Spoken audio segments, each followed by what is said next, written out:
자, 부일고 2학년 N기출의 미니 모의고사 5강의 4, 5, 6 세 개 진행해 볼게요. 갑시다. 자, when he was dying, 그가 죽어가고 있었습니다. 누구신데요? 당대 불교의 스승인 다이닝 카다기리. 자, 이분이요 돌아가시고 계신 중이었는데요. 아주 훌륭한 책을 하나 썼어요. 해석을 한번 해보자면 침묵으로의 회귀입니다. 그쵸? 뭐 죽은 자는 말이 없다 이런 말도 있잖아요. 그러니까 침묵으로 되돌아간다라는 그런 책을 썼대요. 자, 그가 쓰기로는 삶이라는 건 아주 위험한 상황이다라고 썼대요. 그것은 이거 이때 강조구문입니다. 삶의 약점이에요.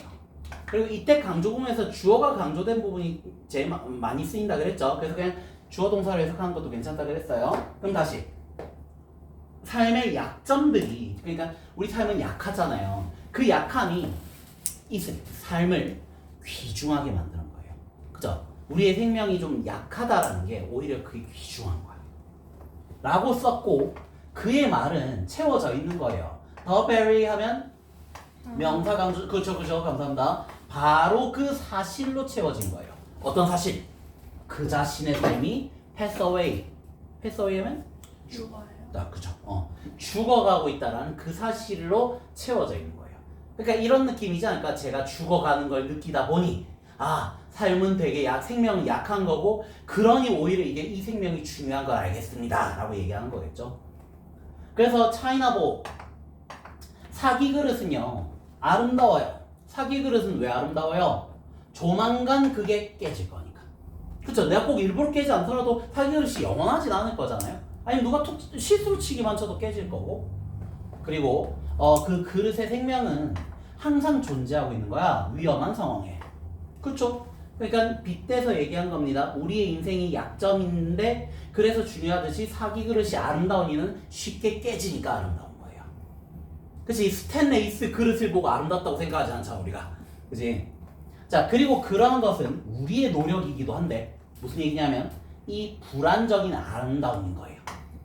우리의 삶도 불안정한 아름다움하고 똑같은 거라.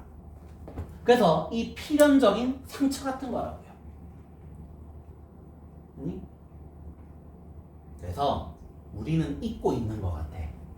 How easily we forget. 얼마나 쉽게 잊는지는 모르겠습니다만 우리는 잊고 있어요. 뭘 잊고 있니? 사랑과 상실이라는 건 친밀한 동료라는 거. 그래서 사랑이 있으면 결국엔 상실이 생기는 거야. 그래서 우리는 진짜 꽃을 훨씬 더 좋아하죠. 플라스틱 꽃보다는. 왜? 진짜 꽃은 사라지니까. 그리고 좋아해요. 황혼의 드리움을. 캐스트가 동사로 던지다는 뜻이 있죠. 던져진 드리움이 있어요. 황혼이 어디에 드리워지는 겁니까? 산자락에 드리워지는 거죠. 산 옆에 산등성이에. 한순간만 지속되는 거예요. 근데 그게 잠시 지나가는 거니까 금방 사라지니까 아름다운 거야 이게.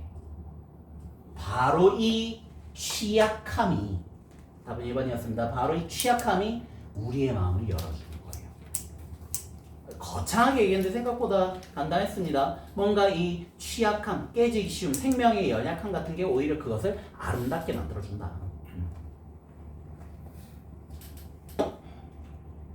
되셨나요?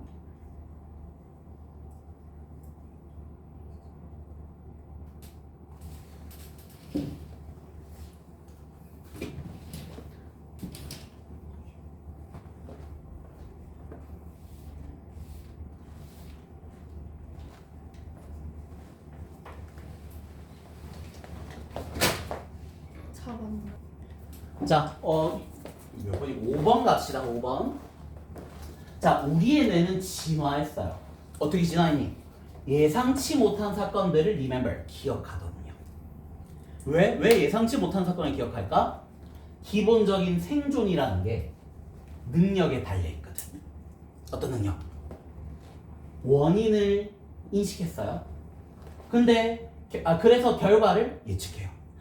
이게 원인이네. 그럼 결과는 이렇게 되겠다. 이 능력에 우리의 생존이 달려있어. 그렇잖아. 그치? 그래서 만약에 우리 뇌가 예측을 해요. 하나의 사건을. 그리고 경험하는데 다른 사건을 경험했어요.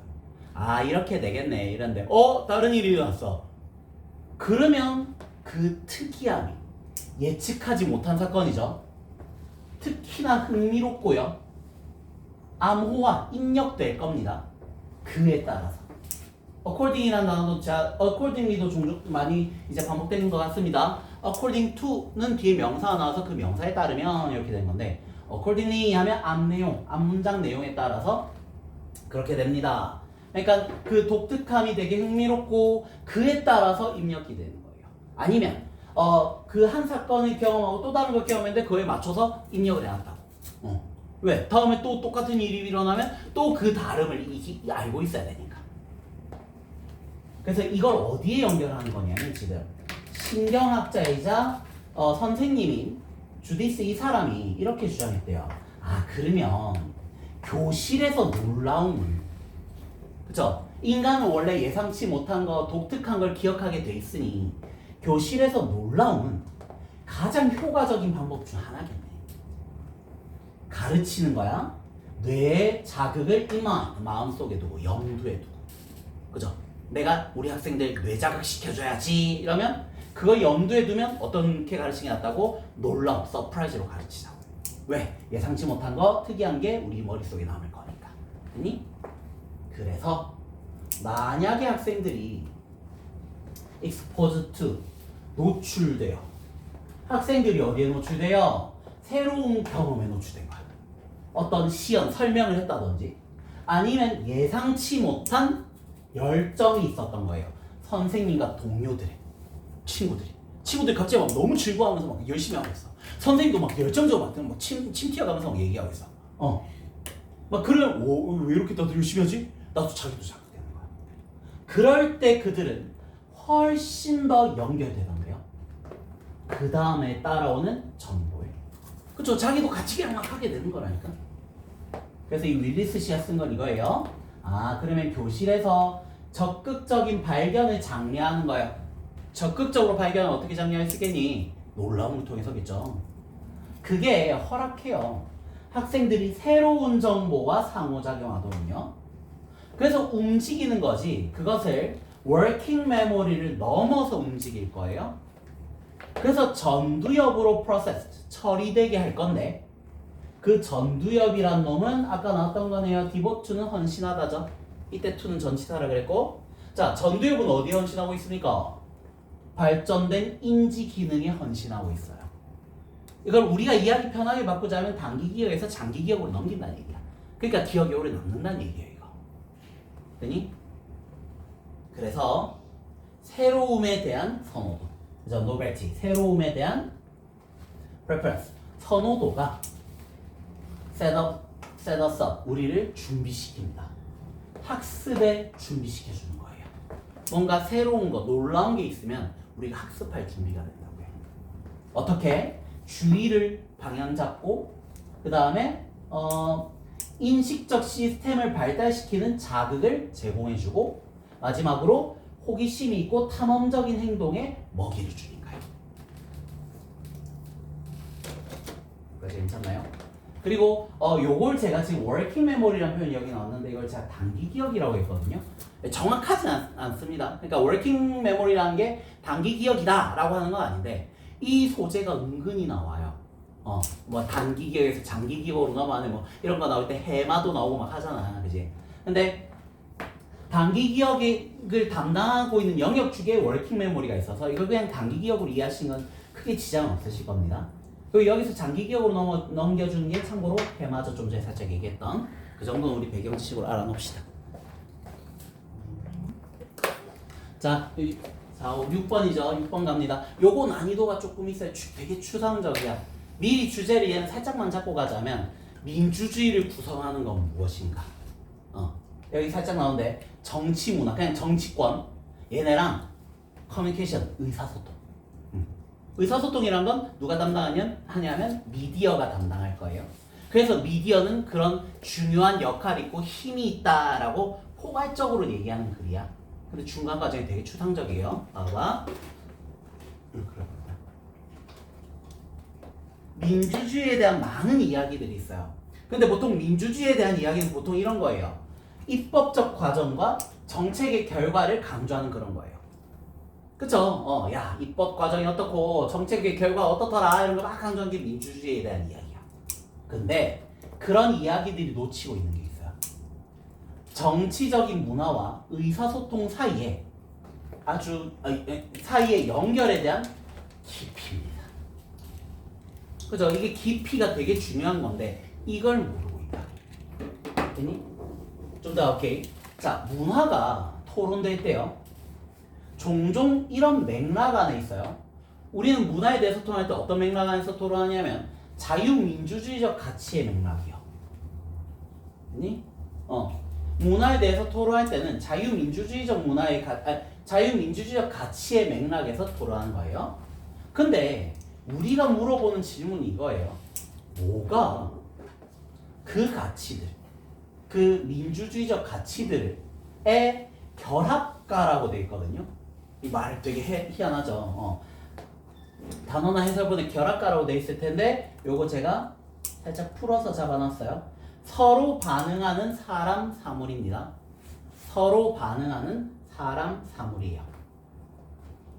그러니까 이러한 가치들이 막 서로 반응하는 거예요.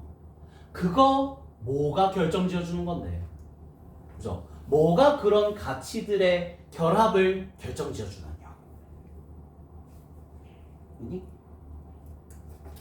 우리가 물어본 질문이 이거래요. 그러니까 어떤 민주주의적 가치들이 있을 거잖아. 그럼 그 가치를 결정짓는 건 뭐냐고 이거야.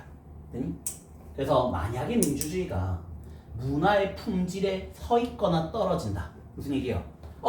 민주주의가 이런 우리가 가치 있게 여기는 문화의 품질에 서 있어요. 즉 민주주의가 제대로 진행되고 있어요.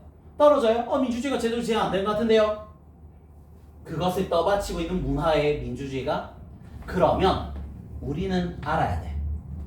어떤 조건 아래에서 그런 가치들은 확인되고 거절되는지. 그럼 얘들아, 그런 가치들이 확인되면 아마 제대로 서 있겠죠. 거절되면 아마 떨어질 거예요. 그러니까 뭐 때문에 민주주의가 제대로 안 서고 뭐 때문에 민주주의가 무너져 있는지를 알아내야 된다고. 그니? 그래서 우리가 믿기로는 그런 조건은, 그런 민주주의가 제대로 서 있거나 무너질 수 있는 그런 조건은 결정되던데 사회 도구, 무슨 도구? 의사소통 도구에 의해서. 그게 주로 미디어를 통해서 촉진되는 거예요. 용이하게 되는 거예요. 설득하기 위해서요. 설득하기 위해서 미디어를 통해서 촉진되는 그런 의사소통 사회적 도구, 이런 거에 의해서 그런 조건들이 결정되는 거예요. 민주주의의 조건들이, 가치의 조건들이. 자, 그리고 민주주의가 답 나야 되죠. 사실은요, 민주주의는 결정되는 거라고, 정의되는 거라고. 의사소통 문화에 의해서 정의되는 거예요. 그래서, 그죠? 다시 말하고 민주주의란 의사소통 문화다, 이렇게 얘기하는 거예요. 의사소통이 잘 돼야 된다, 그래서 다른 거죠. 그래서 만약에 민주주의가 시민들로 구성돼 있어요. 근데 그 시민들이 결정을 내리는 거지. 집합적으로, 혼자 말고 집합적으로 어떻게 뭘 결정낼까요? 뭐가 되어져야 되는지. 당연한 거 아닌가요? 그죠? 시민, 국민들에 의해서 결정되는 거 아닌가, 민주주의는? 근데 만약에 그렇다면 그들이 서로를 설득시키는 방식은요, 결정되는 거예요. 그 다음에 따라오는 다른 모든 것을 결정하는 거예요. 그 말이 이해되니? 그러니까 무엇이 돼야 될지를 집합적으로 결정 내리는 시민들이 있어요.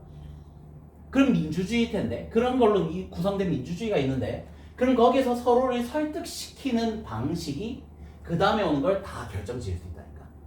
그죠? 이거 하자 저거 하자. 야, 근데 이게 더 나은 것 같은데? 서로 설득해서 그럼 그렇게 하지 뭐. 이게 의사소통인 거잖아. 되니? 그리고 그것은 특권을 주더라고.